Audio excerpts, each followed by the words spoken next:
فیضان امیر معاویہ۔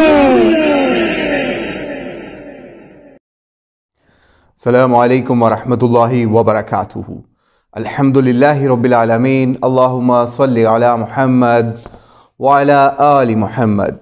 یہ آج ہمارے ہاتھ میں ایک بہت نادر علمی کتاب ہے جس کا نام ہے الحدیث الموضوع فی فضائل معاویہ۔ یہ کتاب لکھی قاری ظہور احمد فیضی صاحب کی طرف سے، اور آج ہم آپ کے سامنے اس علمی کتاب کا ریویو دینے جا رہے ہیں کہ آپ کو پتہ چلے کہ اس طرح کے لوگ بھی بریلوی مسلک کے اندر، اہل سنت کے اندر بیٹھے ہوئے ہیں جو کہ اس طرح کی علمی باتیں بھی عوام تک پہنچا رہے ہیں۔ تو آئیے اس کتاب کے ریویو کا آغاز کرتے ہیں اسی کتاب کے ایک اس شعر سے جو علامہ اقبال رحمہ اللہ نے کتنے سالوں پہلے کہا تھا۔ آپ کہتے ہیں از خطیب و دل می گفتار او، با ضعیف و شاذ و مرسل کار او۔ یہ علامہ اقبال کا ایک شعر تھا جس کا ترجمہ فارسی کا تھا۔ اس کا ترجمہ کچھ یوں ہے، وہ اپنے واعظ میں خطیب اور دیلمی کے حوالے دیتا ہے، شاذ، ضعیف اور مرسل احادیث سے کام چلاتا ہے۔ تو دراصل یہ کتاب لکھی ظہور احمد فیضی صاحب نے اس کتاب کے جواب میں جو کہ امیر اہل سنت نے لکھوائی فیضان معاویہ کے نام سے۔ تو وہ کتاب جس کے اندر انہوں نے ضعیف و موضوع، شاذ و مرسل روایات کا سہارا لے کر لوگوں کو یہ باور کروانے کی کوشش کی، اور ایک نعرہ بھی ایجاد کیا جو اس کتاب کے اندر بھی آپ نے اس کا تعارف کے اندر بیان کیا، اور آپ اس کے ویڈیوز کلپس بھی ملاحظہ کر چکے ہوں گے کہ انہوں نے نعرہ کیا ایجاد کیا، بے گناہ بے خطا معاویہ معاویہ، اس طرح کے نعرے ایجاد بھی کیے۔ پھر انہوں نے مساجد کے نام حضرت معاویہ کے نام پہ رکھنے کا اعلان کیا، لنگر معاویہ کا اعلان کیا، عرس معاویہ منانے کا اعلان کیا، اور اس طرح کی بہت ساری رسومات جن کا اسلام کے اندر کوئی تصور نہیں پایا جاتا تھا، نہ اہل سنت کے اندر نہ ہی اہل بدعت کے اندر کوئی ایسا تصور پایا جاتا تھا۔ تو انہوں نے اس کا آغاز کیا، تو اس کے ساتھ ساتھ وہ کتاب لکھی جس کا نام رکھا فیضان معاویہ۔ تو اس کے جواب میں یہ کتاب سامنے آئی۔ تو یہ بہت زبردست کتاب ہے۔ یہ میں پھر اس کی شکل آپ کو دکھا دوں، اب اس کے اگلے ایڈیشن آگے ہیں، اس میں اس کا تھوڑا سا ٹائٹل چینج ہو گیا ہوگا۔ بہرحال تو یہ وجہ بنی قاری ظہور احمد فیضی صاحب کا اس کتاب کو لکھنے کی، اور آپ ریسرچ اسکالر ہیں، متعدد کتابیں لکھ چکے ہیں، کسی وقت ان کی باقی کتابوں کا بھی آپ سے تعارف کروائیں گے۔ بہرحال آگے چلتے ہیں۔ اس کتاب کا جب ہم آپ کو مزید تعارف کرواتے ہیں فضائل معاویہ کے حوالے سے، تو اس کے اندر انہوں نے پہلے بتایا کہ ضعیف اور موضوع روایات کا کیا مقام ہے اہل سنت کے ہاں، اور اگر ہم اسی طریقے سے موضوع روایات لیں تو پھر ہم ابان جو کہ بڑا زاہد بندہ تھا، ابان بن ابی عیاش، پھر اسی طریقے سے ایک اور نام یزید رکاشی، ان دونوں کو انہوں نے بتایا کہ بڑے نیک پرہیزگار بندے تھے، لیکن تھے یہ لوگ جھوٹی اور من گھڑت باتیں نبی علیہ السلام کے اوپر گھڑنے والے تھے۔ تو ان سے پھر ہم روایتیں کیوں نہیں لیتے، وہ بھی بڑے نیک تھے، ان سے بھی پھر روایتیں لے جائیں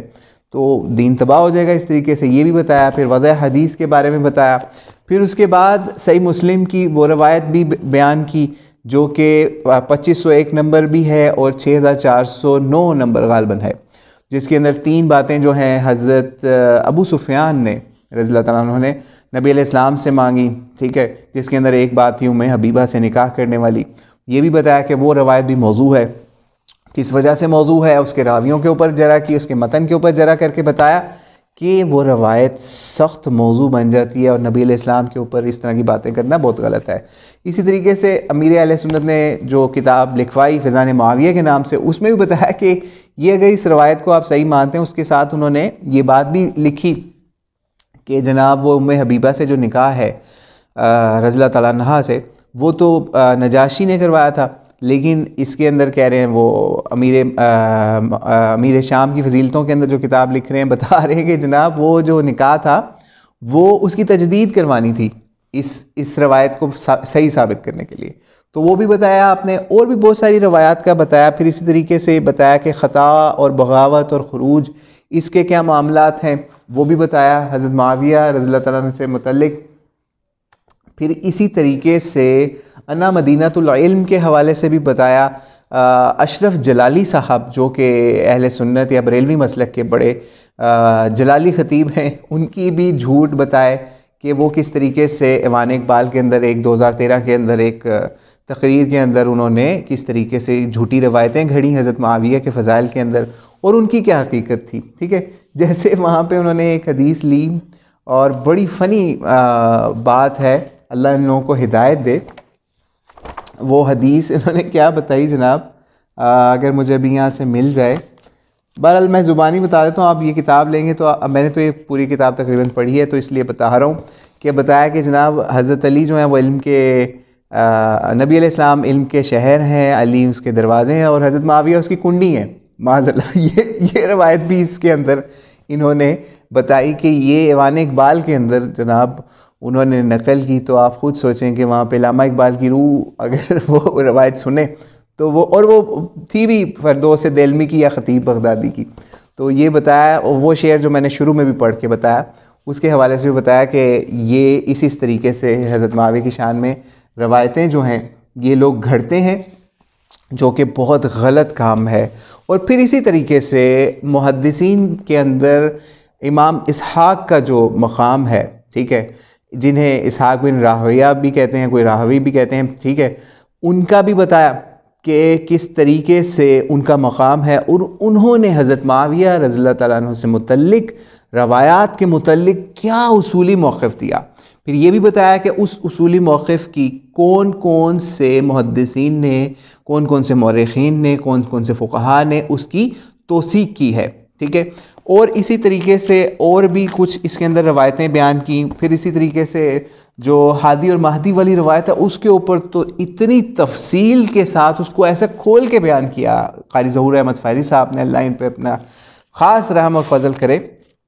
اور اسی طریقے سے وہ ہادی مہدی والی روایت کو بھی سند کے اعتبار سے بھی اور درایت کے اعتبار سے بھی بتایا کہ کس طریقے سے اگر یہ اس کو آپ اس روایت کو صحیح مان لیں، ٹھیک ہے۔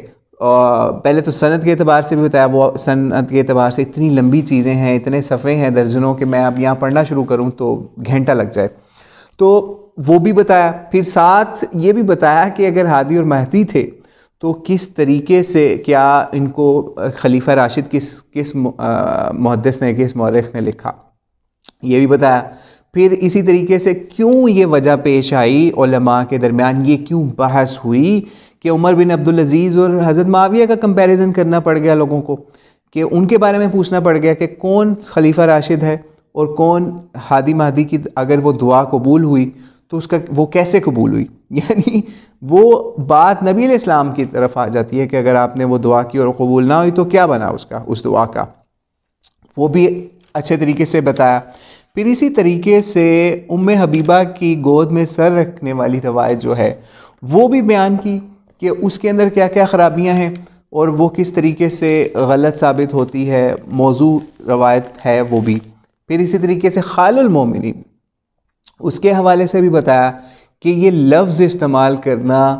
کس طریقے سے غلط ہے اور جو کہ امت کے اندر لوگوں نے اس طرح متعارف کروا دیا ہے۔ اسی طریقے سے اسی کتاب کے اندر ایک اور روایت جو کہ فیضان معاویہ کے اندر ہری پگڑیوں والا نے شامل کی کہ میری امت میں معاویہ سب سے بردبار اور سب سے زیادہ سخی ہے، اس روایت کی بھی انہوں اس کتاب کے اندر ساری تفصیل بتائی کہ سند کے اعتبار سے اس میں کیا خرابی ہے، متن کے لحاظ سے کیا خرابی ہے۔ یعنی ایک طرف آپ سمجھتے ہیں حضرت ابوبکر صدیق رضی اللہ تعالیٰ عنہ جو ہیں وہ سب سے زیادہ سخی تھے اس امت میں، نبی علیہ السلام کے دور میں بھی اور بعد کے دور میں بھی اگر آپ مجموعی طور پہ دیکھیں، لیکن اس روایت کے اندر تو بتایا جا رہا ہے کہ امت کے سب سے زیادہ سخی جو ہیں حضرت معاویہ ہیں۔ یعنی یہ نبی علیہ السلام سے جوڑی جا رہی ہیں یہ باتیں، ٹھیک ہے۔ تو آپ خود سوچیں کہ آپ کس کو سخی زیادہ ماننا ہے، یعنی امیر اہل سنت کی فیضان معاویہ کے حساب سے حضرت معاویہ کو یا ابوبکر صدیق کو۔ یہ بھی انہوں نے ظہور احمد فیضی صاحب نے اس کے اوپر بھی کافی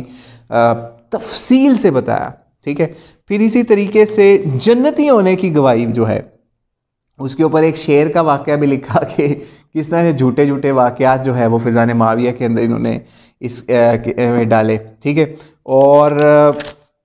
ہادی مہدی کے اوپر تو اتنا بتایا نا، پھر اس کے علاوہ ہادی مہدی ہونے کے اندر اتنی ڈیٹیل بتائی کہ یہاں تک کہ کہا کہ اگر ہادی اور مہدی تھے، پھر انہوں نے یزید پلید کو، بلکہ میں پلید جو بول رہا ہوں وہ انہوں نے بھی اس کتاب کے اندر یزید کو پلید لکھا ہے،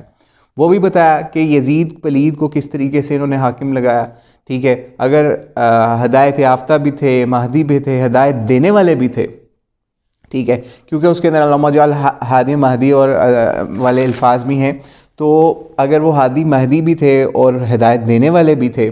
تو پھر کیوں انہوں نے اپنے بیٹے تک بھی یہ ہدایت نہ پہنچائی؟ تو اس طرح سے بہت زیادہ ڈیٹیل ہے اس کتاب کے اندر، تو آپ ضرور پڑھیے۔ پھر بسر بن ابی ارطاط کے حوالے سے بھی، حجر بن ندی کے حوالے سے بھی، عمار یاسر کے حوالے سے بھی بہت تفصیل کے ساتھ بیان ہے کہ کون کون لوگ، کون کون صحابہ موجود تھے، امہات المومنین میں سے کن لوگوں نے احتجاج اپنا ریکارڈ کرایا، کس کس موقع کے اوپر ریکارڈ کروایا۔ پھر اسی طریقے سے حجر بن ندی کا جو ہے وہ اس کے اوپر فقہاء نے کیا ان کی رائے ہے، ان کی شہادت کے بارے میں، عمار ابن یاسر کے بارے میں، پھر عمار یاسر کے اور حجر بن ندی کے بارے میں فقہاء نے کتنے مسائل اخذ کیے ہیں ان کی شہادتوں سے،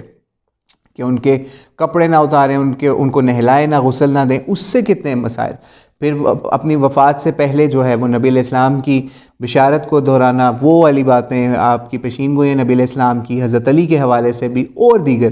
تو یہ سب چیزیں اس ایک کتاب کے اندر ظہور احمد فیضی نے جمع کر دی ہیں۔ میں نے کچھ درجنوں آپ کو گنوا دیں اور کچھ روایتوں کا بھی تعارف آپ کو کرا دیا حضرت معاویہ سے متعلق، جو ان سی موضوع روایات جو ہیں جن کو انہوں نے اس کے اندر ایکسپوز کر کے کھول کے بتایا۔ تو آپ ضرور اس کتاب کو پڑھیے اور اللہ سے دعا ہے اللہ کریم اس شخص کی حفاظت کرے۔ کچھ بریلویوں نے ان کا تعاقب بھی کیا اس سلسلے میں، ان کو